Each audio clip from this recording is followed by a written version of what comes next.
All right. Thank you to all of you joining us now and to our panelists.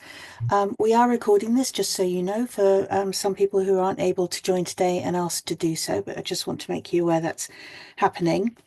My name's Mirella von Lindenfels. I'm the director of IPSO, and I am facilitating this call today specifically because I'm not in Chile, because my colleagues online are experiencing a lot of Wi-Fi problems today. So Amy and I are not on the ground, and so if we lose our other panelists, at least the press briefing will stay open. But I just wanted to make you aware that the Wi-Fi is very patchy, and so our apologies if people cut out or you're struggling to hear anything. This presentation, this panel discussion with questions at the end, please, will run for 60 minutes. I also just wanted to make you aware that one of my colleagues who is not on screen, but is on the webinar, is a Spanish speaker. So for those of you for whom Spanish is the first language, if you would like to ask a question or require any assistance with translation, please just drop a note into the chat, and my colleague Elena will keep an eye on that and make sure that we're assisting you. Okay, thank you very much. I'm just going to start by going around the screen and letting you know who's on. This is how I see people in terms of the screen. I see Bronwyn. So Bronwyn Golder is the Seamounts Campaign Director for the Deep Sea Conservation Coalition. We then have Duncan Curry. Duncan is the legal advisor to the DSCC, and he's also head of delegation for the DSCC at SPRFMO. We've then got Dr. Lisette Victorero, apologies Lisette, who is the science advisor to the DSCC, Carly Thomas, who is the Seamounts campaign coordinator in New Zealand, Dr. Amy Bacco-Taylor, who's a professor in the Department of Earth, Ocean and Atmospheric Sciences at the Florida State University. So that's your panel. And we've invited you to join this briefing because it's a really important year for the ocean. We've got the third UN Ocean Conference occurring this summer, but it's also when the preparatory conferences begin around the new ocean, global ocean, high seas, BBNJ treaty, and those preparatory committees begin meeting, the first ones in April. And what they're looking at is how the treaty will run, what systems it will use when it enters into force. So it's a really important year where a lot of important things can happen for the ocean. And in that context, particularly in the context of the BBNJ treaty, which deals with areas, biodiversity in areas beyond national jurisdiction, other bodies who are operating in that space, such as regional fisheries management organizations, are coming under greater scrutiny because they're going to have to find their place within this new and evolving treaty system. And so there is an opportunity, and we would suggest a need, to take a fresh look at how those RFMOs and other bodies are managing and what they're managing to protect. So today we're concentrating specifically on SPRFMO, which is the South Pacific Regional Fisheries Management Organization, and the seamounts, which fall within that area. Now, seamounts are lifelines across the entire ocean. They link the entire world together through this network of them, which exists across the seas. And they are the subject of much needed protection. So just to start us off, I'd like to turn to Amy to ask, could you just explain to us why seamounts are so important, but also in with reference to the Regional Fisheries Management Organization, what your research is showing about the impacts that bottom trawl fishing has on seamounts? Thank you. Sure, I'd be happy to answer that. So seamounts are important. They've been demonstrated to be hotspots of biomass in the deep sea, locations where there's a lot more animals than there are in other places. And also they are biodiversity hotspots in the deep sea at both the alpha diversity and the beta diversity levels. As you can imagine, out in the open ocean, there's not a lot of benthic habitat at a given depth. So seamounts make important habitats for a lot of benthic animals. And some seamounts, because of their being out in the middle of the open ocean, are also isolated and can have endemic species on them. Within these communities, high biomass and high biodiversity communities that you find on seamounts, there are often rich benthic communities of corals and sometimes sponges. And these corals and sponges are organisms that create big structures that then act as a habitat for other animals, like fishes and invertebrates like to live within the corals and sponges. The challenge with bottom trawling on these seamounts is that as the trawl moves across the seafloor, it removes all of the corals and sponges, and in so doing, removes all of the habitat for all of the associated invertebrates and fishes that rely on the corals and sponges for their homes or their food, or some of them rely on those habitats for reproduction. Our work focusing on trawling impacts in the northwestern Hawaiian Islands and Emperor Seamount chain has shown that in areas where there's trawling, there are reduced abundances of corals and sponges, and also reduced ecosystem functioning in these areas. Thank you, Amy. I'm going to turn to Bronwyn. I mean, these are incredibly important areas. What sort of commitments have countries made to try to protect them? You're muted, Bron. I'm unmuted now. You're Apologies. unmuted now. No, easily done. Thank you. So I think, the extraordinary thing when we think about these underwater features and ecosystems that Amy's just spoken about is that, over 20 years ago, the international community started to recognize their importance and their vulnerability, even before we had the extent of scientific understanding and research that we have today. So in 2004, communities, the international community at the Convention on Biological Diversity, in its meeting, the IUCN World Conservation Congress, all came together to really shine a light on seamounts and other vulnerable marine ecosystems as a priority for protection on the high seas. That global voice then took the form of the first UNGA resolution in 2004, and since then there have been 6 further UNGA resolutions. So that's 193 member states, all coming together to call for the protection of vulnerable marine ecosystems, specifically including seamounts, hydrothermal vents, and cold water corals, from destructive fishing practices. And they did that explicitly, and this is the UNGA community, because they recognize the immense importance of the value of those deep sea ecosystems to the health of the ocean and to the biodiversity that depends on them. I think, the tragedy of the commons is that 20 years later, we're still talking about why these ecosystems are not fully protected. And that's after 20 more years of scientific research and understanding of the complexity and vulnerability of these systems. And, in 2021, the UN's Second World Ocean Assessment said fishing, especially bottom fishing, constitutes the greatest current threat to seamount ecosystems. So for the Deep Sea Conservation Coalition, it is both extraordinarily important and impressive that 20 years ago, the global community came together to call for protection of these systems, and disappointing, obviously, and frustrating that 20 years later, despite what science is telling us, we still have not fully implemented those resolutions. Thank you, Bronwyn. And so specifically then moving to SPRFMO, to the South Pacific, Duncan, how is SPRFMO doing, and what are your expectations for this meeting in relation to seamounts? Yes, thanks, Mirella. We're here in Chile because the SPRFMO, or the South Pacific Regional Fisheries Management Organization, has its annual commission meeting next week in Santiago.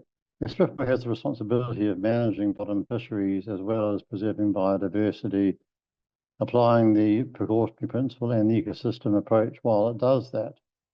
And there are some specific, really important issues which are going to come up this year.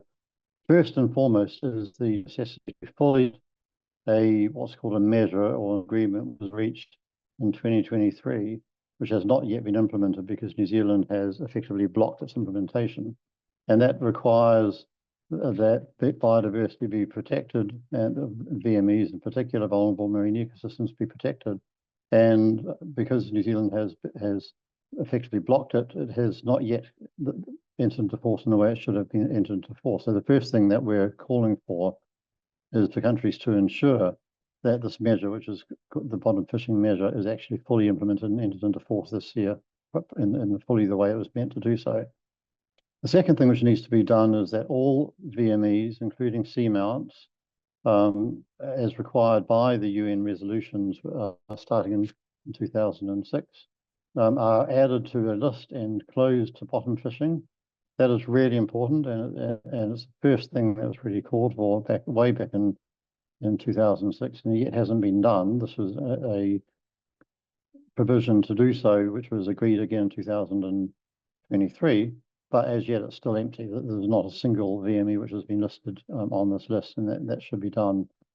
So these should be closed, in particular seamounts, for the reasons that Amy and Bronwyn have explained.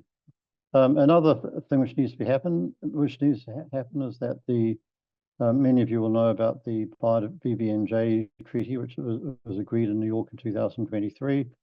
And it's really important that SPRFMO becomes BBNJ ready, or ready to properly implement BBNJ, have the consultation provisions, the measures, the procedural steps in place to do what is called upon to do when BBNJ enters into force, which will hopefully be in a very short order.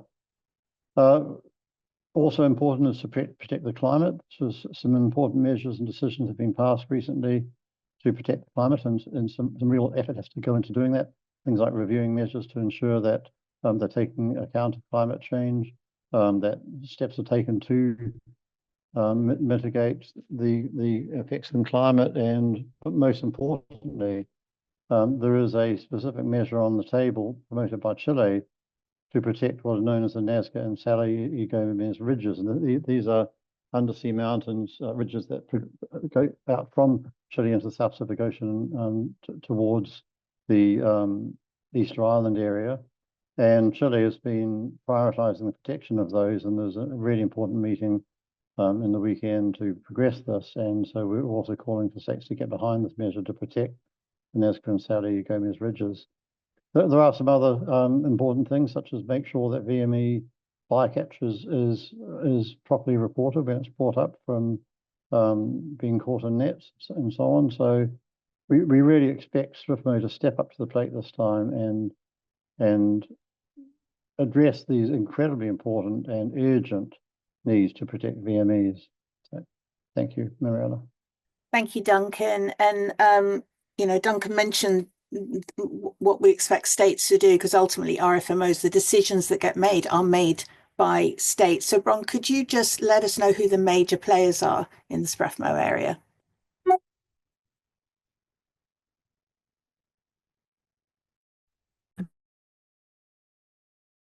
You're still on mute, Bron. Muted again. You're still muted. You're having a moment with your, there you go. A host unmuted me, I apologize.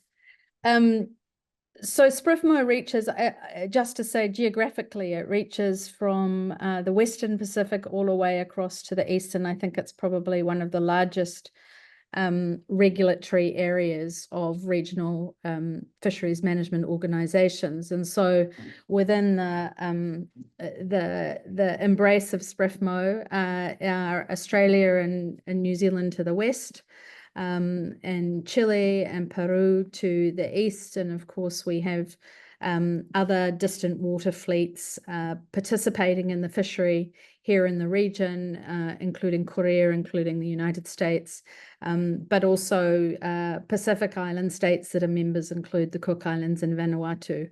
Europe, the European Union, is of course also a member of SPRFMO. I think in terms of the context of this conversation, we can go back to 2023 when the members of SPRFMO by consensus. So every member supported a conservation measure to secure the protection of vulnerable marine ecosystems, including seamounts across the SPRFMO region. The adoption of that came after many years of science and intersessional consultations, led in part by the head of delegation from the Cook Islands, who brought together other interested parties concerned about the impacts of bottom trawling on these vulnerable marine ecosystems. That measure was adopted, but the following year it could not be implemented because a number of outlier states decided to withdraw their support for it. And as a result, as Duncan mentioned, that measure to protect seamounts stands kind of is in a state of suspension and is not being implemented. And I think it's really has been incredibly important to see member states like Australia, the European Union, the United States supporting the implementation of that measure as a matter of urgency at this meeting of SPRFMO. For a profiling of the outliers and why we're in this difficult position, I think, well, I'll hand back to Mirella, but I'll leave Carly to speak to those concerns. Which is a very good segue, Carly. You know, we have champions. There are people who want to protect the seamounts. Maybe you could explain what's blocking them. Thanks, Mirella and Bronwyn. Yeah, we think of the Pacific as a region of ocean leaders and of ocean leadership, but unfortunately, when it comes to protecting seamounts, the South Pacific Regional Fisheries Management Organization is actually falling behind other regions and other regional bodies in protecting these really important places. And as a Kiwi, I'm ashamed to say it's largely New Zealand's doing. So firstly, New Zealand is the only country that's still bottom trawling on corals and seamounts in the South Pacific high seas. Only one country is still doing that. And it's obstructing progress that other countries are trying to make to prevent further destruction of vulnerable marine ecosystems in this region. Last year, we saw New Zealand prevent the adoption of a measure to protect seamounts and other vulnerable marine ecosystems from the devastating impacts of bottom trawling. And yet it's authorising New Zealand trawlers to go out and fish in the South Pacific. That's directly in contravention to what we and other members of the Commission have committed to do under the UN General Assembly. What's worse, New Zealand is putting forward proposals that recklessly endanger corals, seamounts and other ecosystems. And we're seeing the damage that New Zealand continues to do with this fishery. So just last year, a New Zealand trawler dragged up corals from 3 different taxa in the Lord Howe area in the Tasman Sea, which is a known hotspot for corals and other ocean life. And these are species and ecosystems which can be centuries, even thousands of years old, and they can be seriously damaged by even a single trawl and take decades to even start recovery. The South Pacific Commission needs to act in the coming week to agree a proposal that's been put forward by Australia and the United States to increase the protection for these ancient and vital ecosystems. And all parties to the Commission need to support that, including New Zealand. Thank you, Carly. I think maybe I'd like to just reroute us now for a minute and why it's so important. And Lisette, you've written a paper, you've actually studied these vulnerable marine ecosystems. Tell us something about the seamounts in this region, in the South Pacific region, and what makes them so important. Thanks, Mirella. Yeah, I'd love to. So I think it's important as a deep sea ecologist, my view is that it's important to protect the South Pacific seamounts because they host unique and fragile deep sea ecosystems. We have visual evidence of this. We have scientific studies showing this, and that they support a diverse range of marine life. So for example, we've got the Louisville seamount chain in SPRFMO. It's in the Southwest Pacific Ocean. It's been recognized as an ecologically or biologically significant marine area, an EBSA, that is, by the Convention of Biological Diversity, and still is a seamount chain that it is being trawled at the moment, despite this recognition. So we have underscoring of the area's global importance, and yet we are allowing it to be destroyed. So we had a recent analysis here at the DSCC, where we were using the FAO's Vulnerable Marine Ecosystem criteria. There are 5 of them. And we assessed the Louisville seamount chain against these 5 criteria. And we were seeing that it meets all 5 criteria based on literature and other studies that are available to us. So the area is home to ancient stony coral ecosystems. Recently, there was a scientific paper that's showing that the live corals of the ridge are over 2,000 years old. And these seamounts are critical spawning and feeding grounds for species like the orange ruffy. The orange ruffy has a lifespan of 260 years. So we also have extensive, I'd say at this point, scientific evidence demonstrating the high fragility of seamounts globally to bottom trawling. And we've got a lot of recent evidence showing the damaging impacts of bottom trawling on other South Pacific seamounts. And I think Carly can probably speak more to that. Carly. Yeah, thanks, Lisette. Yeah, so we're talking about best available science that really points to these seamounts and coral ecosystems as being vital to ocean health and even vital to the fish species that make up the fishery. But we're seeing this continued destruction happening. So the New Zealand fleet still goes out and fishes on the Louisville seamount chain. And in that area, there have been individual trawls bringing up as much as 5 tons coral in a single trawl, which is absolutely shocking. And we know these impacts exceeded the limits that the South Pacific Commission puts on bycatch twice. And last year they trawled up coral from 3 different taxa in one trawl. So we know that these are hugely diverse coral areas that they're still doing this damage to. So really that fishery is being conducted in an area that we know should have already been protected, but New Zealand continues to authorise these bottom trawlers to go out and fish and to do this damage. Thanks, Carly. So I think, unfortunately, it is very clear that the damage is extremely serious. But Amy, is there a chance that these vulnerable marine ecosystems can recover? Is it too late to take action? I would say it's definitely not too late to take action. Based on studies that we've done in the North Pacific, we compared sites that were actively being trawled on the high seas to sites that have been protected within the US EEZ for about 40 years. And in comparing those, we found that there is actually some potential for recovery. And we found on the sites that were protected for 40 years, there were higher abundances of corals and other megafauna compared to sites that were still being trawled. We also did a study looking at a specific group of corals, the precious corals, which were a part of a fishery in that area.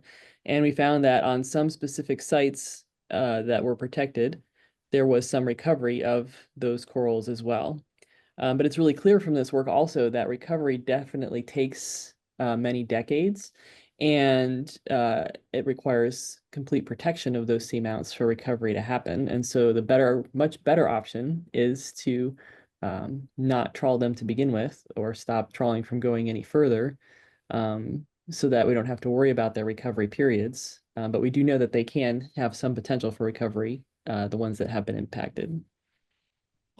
Thank you, Amy. So there are things that can happen and evidently really need to happen very urgently. Bronwyn, what do we need states to do at SPRFMO, but also globally? I mean, what action do we need to see now, finally, as you say, after 20 years, to get the seamounts safe? Well, I think here at SPRFMO and next week, wouldn't it be great to see New Zealand join with all of the other members that 2 years ago, in a consensus decision, decided to move to protect seamounts and other vulnerable marine ecosystems? Wouldn't the implementation of that measure show a significant commitment to the protection that all of those states have committed to for 20 years in various different fora and through various different resolutions? I think what we all should be asking is that they listen to the science, that they recognize the extraordinary realm that the scientists have discovered and are bringing knowledge to us about increasingly, and also the very clear evidence. It's not debatable. It's so clear that an act of bottom trawling will cause significant adverse impacts to those ecosystems. That is not a matter of debate, and recognizing that and moving in the right direction, in the direction that they've committed to through UNGA resolutions, I think is both the least and the most that we can ask for at SPRFMO this week. But this is a year of the ocean. You know, there's the United Nations Ocean Conference in June of this year. There's the IUCN World Conservation Congress in October this year. And next year, 2026, only 18 months away in terms of the next UNGA, is a time when the UN has called for the next review of progress towards implementation of the resolutions that have been taken by states over multiple decades now to protect seamounts and vulnerable marine ecosystems. And I don't think any of us could be proud of our work or ourselves if we reached the UNGA Assembly in 2026 without affirming and without fully implementing those commitments from 2006. Thank you very much, Bronwyn, and to all the panelists. We'll open up for questions. I just want to ask if anyone's got anything else they wanted to say and perhaps didn't. Were any further comments from the panelist? Nope, you've all got your method. Thank you. So we have a question. Is there a climate benefit to protecting seamounts, as in a benefit to climate amelioration mitigation? Is that? I think absolutely there's a huge benefit. The deep sea is a crucial ally in buffering the impacts of climate change overall, and seamounts host ancient ecosystems that play an important role in carbon sequestration, and they're playing that role over hundreds and even thousands of years. So protecting seamounts can therefore contribute to climate regulation, protecting the deep sea fish. There are studies showing that they're important for carbon storage as well, so protecting them is a valuable effort to mitigate the impacts of climate change. And seamounts, there's upcoming research that shows that they're quite vulnerable, in fact, to climate change and actually deoxygenation in particular, and that we can expect that in the future we would see a reduction of biomass, so that is the amount of animals on seamounts, because of climate change. So I think protecting seamounts is vital for mitigating climate change, but also to protect deep sea biodiversity as a whole against climate change. Thank you, Lisette. And I guess as an extension of that, you know, protecting seamounts would also, we're only 5 years away from the global biodiversity framework target of 30%, at least 30% of the ocean protected. And 5 years doesn't seem very long to achieve that. I've also got a question. Are there any examples of RFMOs that are protecting seamounts and other vulnerable marine ecosystems, or where they have been protected from bottom trawling? Duncan, is that something you could answer? I'll let Bronwyn have the first stab at that, because I know she's worked recently with some Northern Hemisphere RFMOs. Bronwyn? Yeah, so the North Atlantic Fisheries Organization in the Northwest Atlantic has protected all seamounts from bottom trawling, and the Northeast Atlantic Fisheries Commission has recently protected vulnerable marine ecosystems, including seamounts, and is looking at expanding the extent of protection to further areas, both many containing seamounts, but to other areas where vulnerable marine ecosystems has been identified. And in both instances, those are regional fisheries management organizations that have identified those actions explicitly as being connected to the obligations and the mandate that they believe that organization has under the UNGA resolutions. So they are recognizing and implementing the commitments that have been made by their members to the protection of seamounts within the context of the fisheries management organization. And they do that using the kind of mechanisms and measures that they have to hand as a fisheries management organization. And I think their actions are the kind that are going to create the pathway to the future of oceans governance and marine protection under the new High Seas Treaty and under the ambition of the CBD Global Biodiversity Framework. So, you know, they are regional fisheries organizations that are really looking to the future, looking to the global expectation, but also their actions reflect very much the responsibility and mandate that they believe they need to implement in relation to the UNGA resolutions, which it would appear that countries like New Zealand and a handful of others only see fit to ignore. Thank you. Did you want to add anything, Duncan? I could also just add, Please. yeah, I would just add that to the south of this region, we also see the equivalent organization around Antarctica taking a really proactive stance as well. And they've done this through a restriction on bottom trawling rather than on an area-based restriction.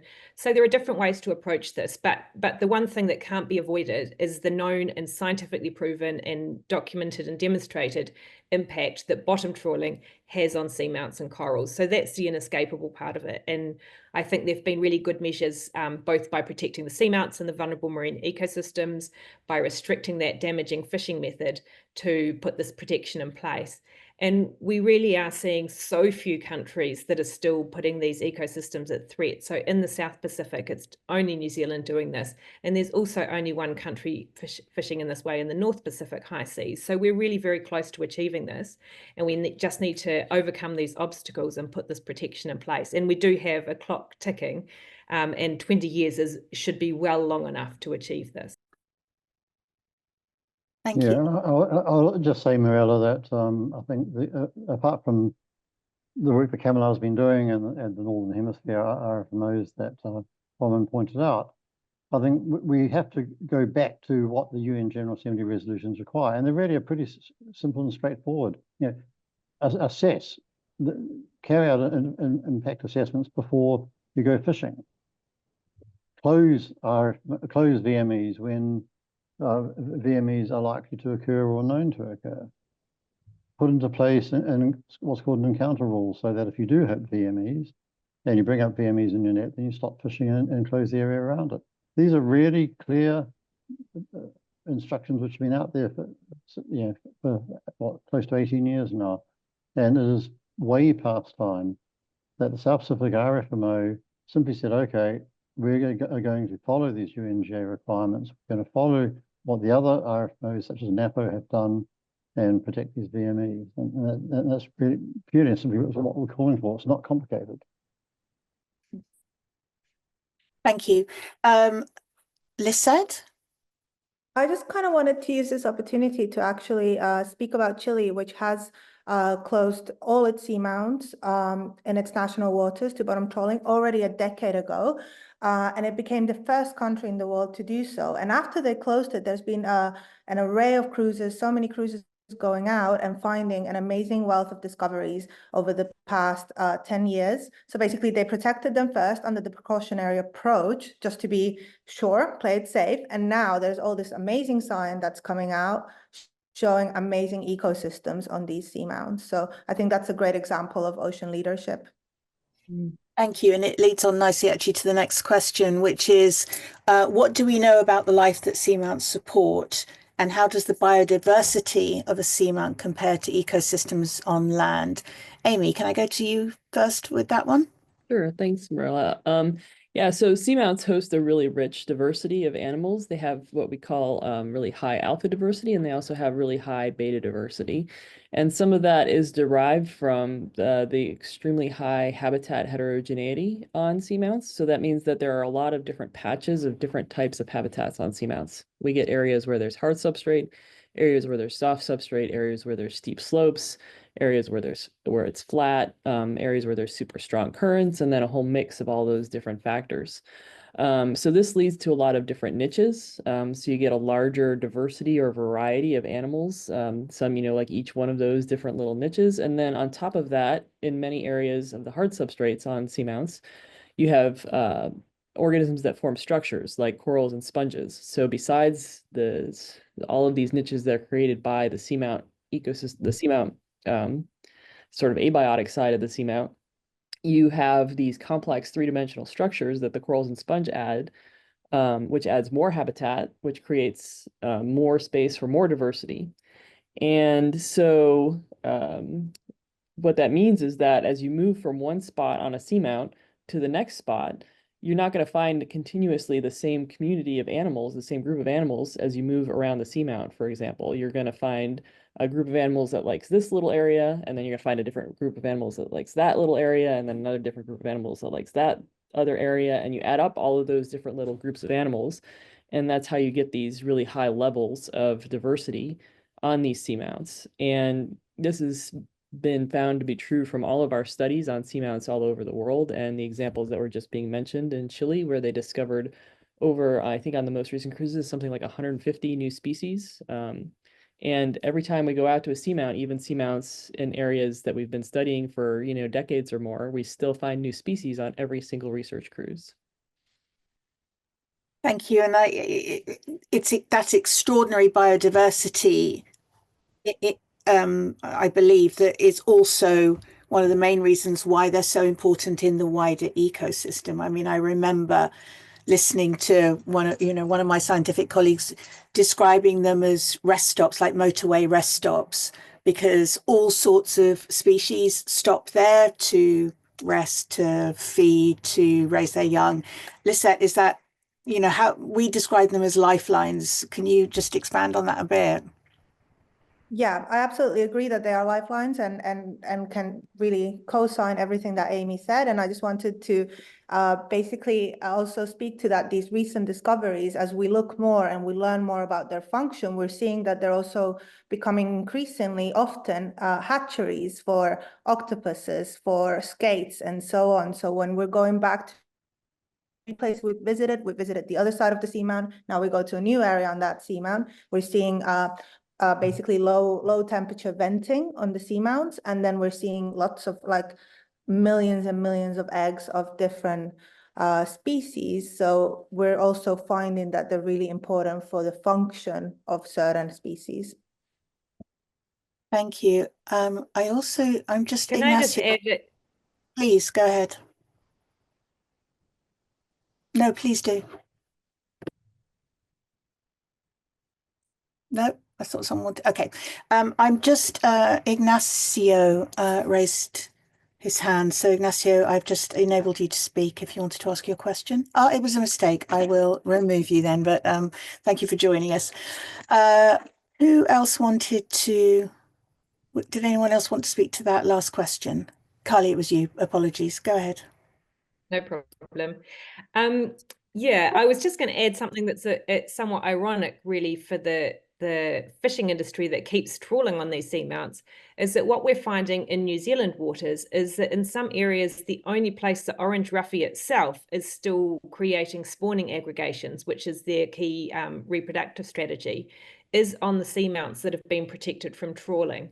So often the disturbance and the habitat destruction that's happening on the trawled seamounts is actually impacting the fishery itself. So really it's short-term thinking that's going out and bottom trawling habitat for the species that you're after in your fishery.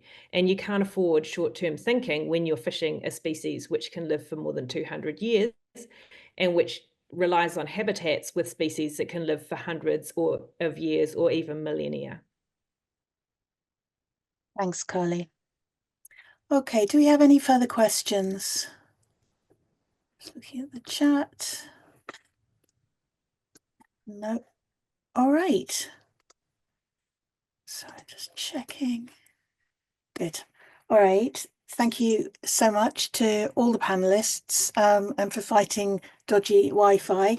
A pleasure to speak to you as always. Thank you so much for your time, and thank you to everybody who joined the briefing. And we hope you stay tuned to the DSCC to find out what actually happens at SPRFMO. Thank you very much. Thank you.